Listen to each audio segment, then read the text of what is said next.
Olá, dando continuidade ao nosso curso de Fundamentos da LGPD, vamos abordar nesse vídeo os tópicos 3 e 4, sobre agência de tratamento e sobre o encarregado de proteção de dados. Nós já comentamos nas aulas anteriores um pouco sobre os agentes de tratamento. Inclusive, a própria ANPD emitiu um guia orientativo para definições. Então, mais uma vez, a ANPD, como uma medida de orientação, de educação das pessoas e das organizações, traz esse guia disponível para qualquer pessoa na internet, que vai trazer uma boa definição sobre o que é um agente de tratamento, trazendo alguns exemplos práticos. Então, relembrando que nós já vimos, os agentes de tratamento são dois, controlador e operador. O controlador é a pessoa física ou jurídica, que pode ser pública ou outro organismo, que sozinho ou com outras pessoas determina os fins e os meios de tratamento. Ou seja, é quem trata os dados pessoais, seja sozinho, seja com outras empresas. A gente vai ver esse caso. Ele é o responsável final por garantir que os dados sejam tratados de acordo com a LGPD. Então, o controlador é o agente que vai fazer o tratamento e o responsável final pela garantia da LGPD. O operador é o agente que vai realizar o tratamento em nome do controlador. Nós já damos exemplo na aula anterior, que, por exemplo, o escritório de contabilidade é uma pessoa jurídica de direito privado que realiza o tratamento em nome do controlador. O controlador vai dizer o que quer do serviço, passa os dados pessoais, dependendo da aplicação que vai ser utilizada, do serviço, e o escritório da contabilidade faz os devidos serviços. Mas quem define o que deve fazer, os meios, é o controlador.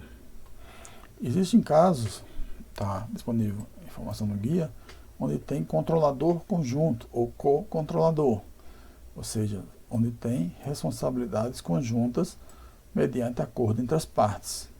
Não está explícito na LGPD, não está no artigo 5º, mas no guia da ANPD fala sobre isso e cita também o regulamento europeu, que diz o seguinte: quando dois ou mais controladores determinem conjuntamente os propósitos e os meios de processamento ou tratamento de dados, eles são considerados controladores conjuntos ou co-controladores.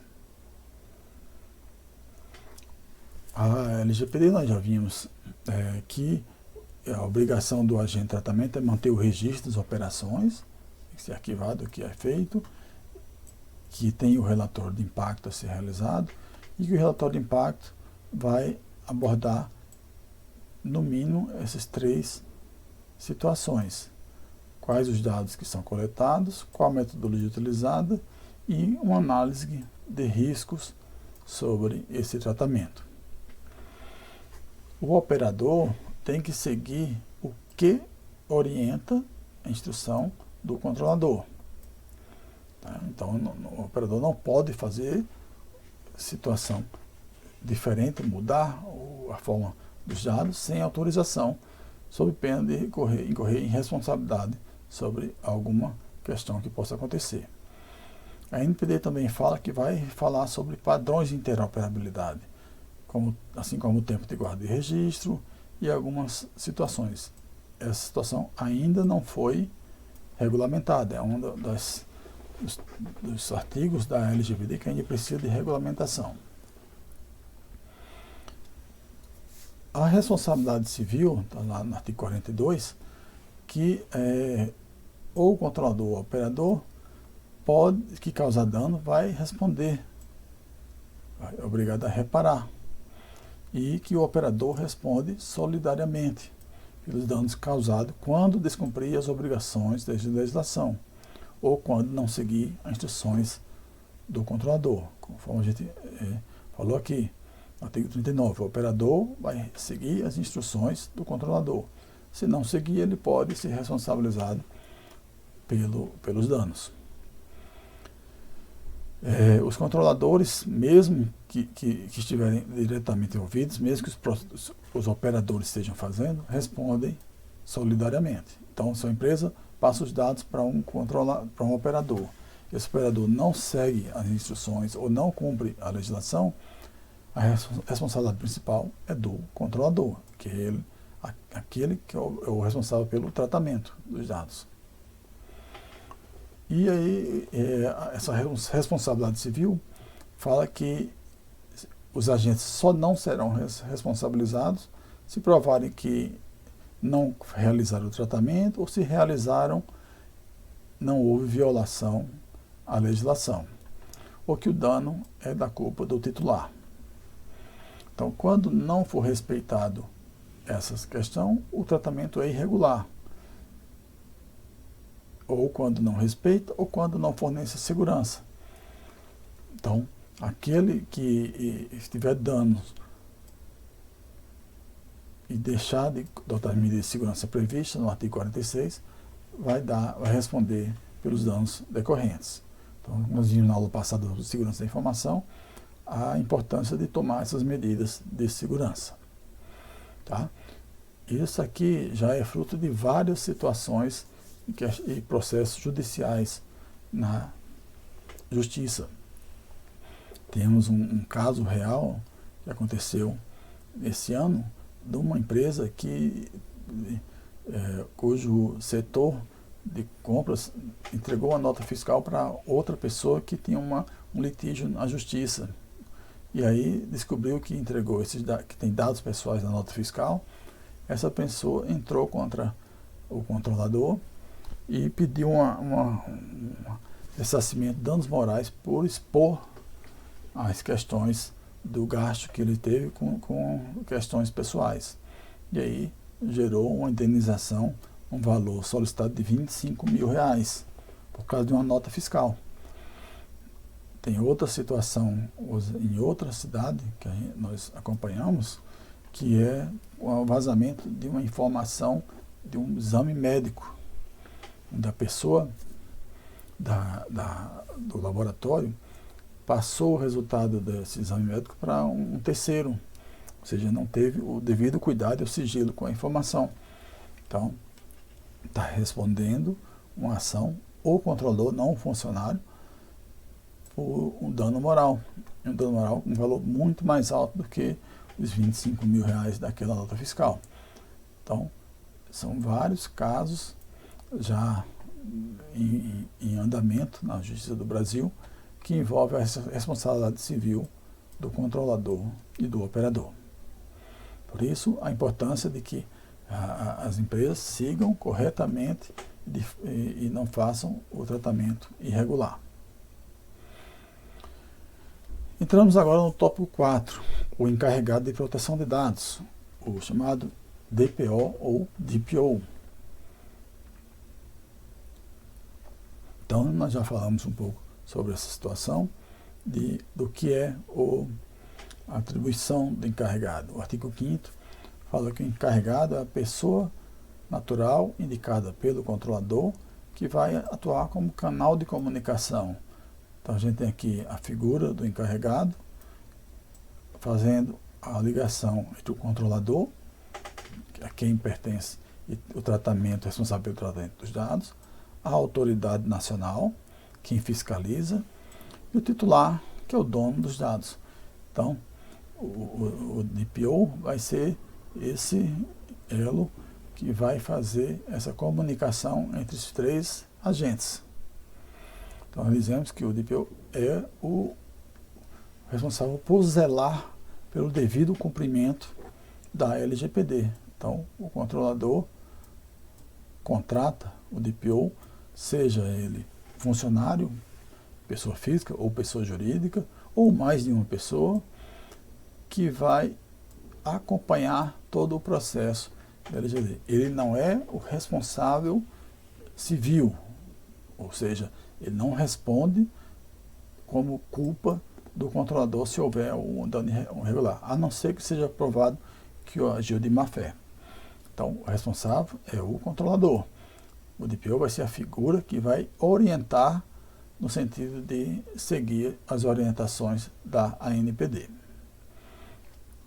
Então, no artigo 41 da LGPD fala que o controlador vai indicar o encarregado.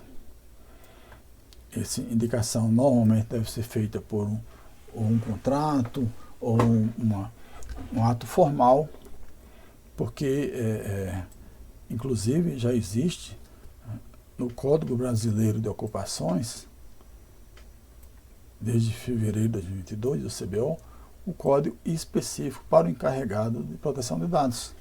Então, pode contratar via CLT e as atribuições do encarregado estão lá disponíveis nesse Código de Ocupações do Brasil. O que diz a LGPD? Que a identidade e as informações de contato do encarregado deverão ser divulgadas publicamente de forma clara e objetiva, preferencialmente no sítio eletrônico do controlador. Ou seja, o nome e o e-mail, por exemplo, ou o telefone do encarregado tem que estar divulgado. Se a empresa não tem site, então deve ter um mural, deve ter uma comunicação na entrada, em alguma situação da organização, para que ele seja identificado e para que os titulares, os clientes, as pessoas, usuários que utilizam o serviço, saibam qual é o canal de comunicação para o encarregado. Há uma dúvida se o nome do encarregado deve constar, até porque a lei fala que pode ser pessoa jurídica. E algumas empresas grandes têm mais de encarregado ou encarregados para a área jurídica, outro para a área de processo, outro para a área de segurança da informação. Então, vai depender muito do tipo de empresa, do tamanho da empresa, mas o que está bem explícito aqui é a obrigação de ser divulgado. Então, os titulares têm que saber da existência e tem que haver um canal de comunicação direto com esse encarregado. As atividades, no parágrafo 2º, fala que ele vai fazer, nesse canal, aceitar reclamações de titulares e prestar as devidos esclarecimentos e providências. Então, quando um titular, utilizando seu direito, conforme vimos em aulas anteriores, e pede os acessos ou a revogação do consentimento ou a correção de dados, ele vai usar esse canal de comunicação com o encarregado. O encarregado vai ter que responder e adotar as providências necessárias, se forem possíveis, né? Tem situações em que a solicitação não é possível de atendimento, tudo devidamente justificado. Da mesma forma, vai ser o canal de comunicação da autoridade nacional. Pode haver uma fiscalização. E aí a autoridade nacional vai entrar em contato e vai pedir o contato do encarregado, que vai receber e vai adotar as providências devidas, a fins de fiscalização, por exemplo. O encarregado também tem a função, principalmente na questão que nós falamos sobre zelar pelo cumprimento da LGPD, em orientar os funcionários, os contratados, para que as práticas de proteção de dados sejam devidamente cumpridas. Então, se existe uma política de segurança da informação, uma política de privacidade, normas de conduta e integridade, faz parte dos deveres da encarregado gerenciar e organizar a questão da conscientização da empresa. E o item 4, inciso 4 do parágrafo 2º, fala que executar também outras atribuições do controlador ou estabelecer normas complementares. Ou seja, a ANPD pode elaborar normas complementares sobre o encarregado. É que diz o parágrafo 3º. Essa norma complementar deve ter alguma definição e mais atribuições do encarregado, inclusive hipótese de dispensa de indicação, como já saiu para empresas de pequeno porte. Empresas de pequeno porte de fins privados não são obrigatórios de indicar um DPO, embora seja recomendado como boa prática. Então, empresas de pequeno porte e que tenham pequeno volume de operações, não é necessário ter um encarregado. Isso também vai variar de acordo com a área. Voltando para o outro exemplo dos cartórios, o CNJ, Conselho Nacional de Justiça, publicou o provimento número 134 de 2022. E nesse provimento, ele cita explicitamente que todos os cartórios, o primeiro item da coisa é a nomeação do encarregado, mesmo que sejam de pequeno porte. Então, são leis regulatórias complementares que, embora a LGPD não exija, as questões regulatórias setoriais podem exigir. A NPD abriu em março uma tomada de subsídios, ou seja, para tentar ajudar na definição dessas normas complementares. Esse trabalho está em andamento até o momento dessa aula, que está acontecendo dia 30 de outubro de 2022, ainda não saiu nenhuma publicação a mais sobre o encarregado, além do que tem no guia orientativo aqui falado para agentes do encarregado. Isso aqui foi atualizado em abril desse ano, a versão 2, onde cobre os aspectos também do encarregado. Mas ainda há pendência nessa norma complementar que pode sair. Em resumo, o que seriam as características, que a gente chama das habilidades técnicas, as hard skills, né? E as habilidades pessoais, chamadas soft skills, o termo utilizado. Então, os conhecimentos que precisam ter o encarregado: privacidade e proteção de dados, é o objeto principal da lei, conhecer a LGPD e possivelmente ou recomendar que também conheça a RGPD, embora não sejam parecidas. O RGPD tem alguns aspectos adicionais que são importantes até para nós descobrirmos como será a LGPD, já que segue o modelo europeu. Tem que ter uma base jurídica, não precisa ser advogado nem bacharel em direito, não há nenhuma obrigatoriedade de ter determinada formação, seja na área de TI, de administração, de gestão, etc. Mas precisa ter um conhecimento básico jurídico, o Código Civil, o Código de Defesa do Consumidor, o Marco Civil da Internet, a LGPD, a Constituição, a questão de contratos, a questão trabalhista. Então, tem alguns conhecimentos jurídicos que o encarregado, porque no dia a dia ele vai trabalhar também com questões de contratos e questões de legislação. Claro, o encarregado pode ter uma equipe de apoio, uma equipe jurídica, uma equipe de TI, uma equipe de gestão, ou de compliance, ou de gestão de riscos. Precisa ter noções também sobre segurança da informação, algumas normas, alguns frameworks, como nós estamos. Não tem que colocar a mão na massa. O encarregado não tem que configurar o computador, configurar o firewall, fazer programação, mas precisa definir, por exemplo, os aspectos principais da política de segurança da informação e acompanhar. Então, essa noção de segurança da informação é importante. E, de uma forma geral, dos processos de negócio, ou seja, como, dependendo do ramo da empresa, ele tem que entender o funcionamento da gestão e estar alinhado com a gestão da empresa. Que isso aqui é um aspecto estratégico de qualquer organização e o encarregado deve estar alinhado. E são algumas habilidades pessoais, não técnicas, como liderança, saber trabalhar em equipe, ter uma boa comunicação oral e escrita, até porque vai trabalhar com conscientização, às vezes precisar palestras ou cursos ou escrever pareceres.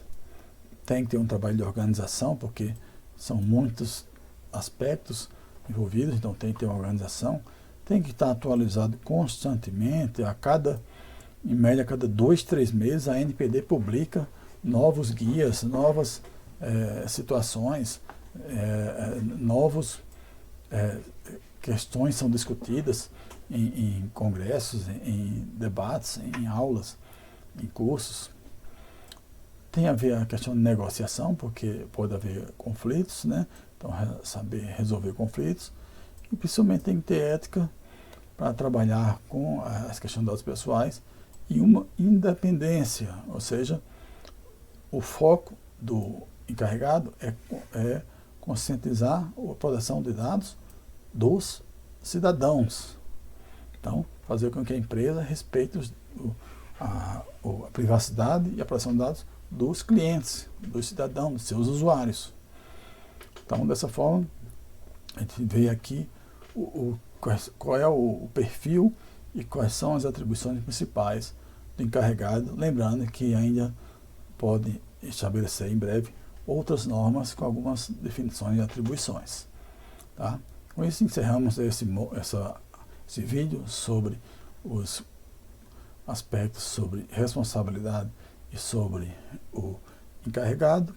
Na próxima vídeo vamos tratar das sanções administrativas e das boas práticas para se chegar à conformidade com a LGPD. Até lá!